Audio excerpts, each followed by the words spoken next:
আল্লাহ এদেরকে হেফাজত করো। দেখেন দুবাইয়ের অবস্থা কীরকম। আল্লাহ সবাইকে হেফাজত করার মালিক।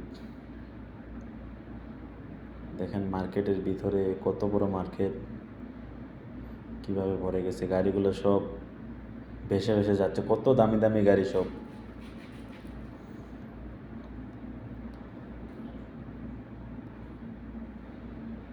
আল্লাহ,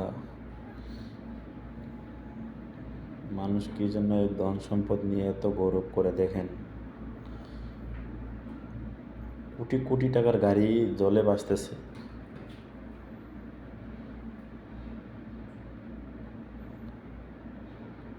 আল্লাহ হেফাজত করুক। আল্লাহ আল্লাহ আল্লাহ।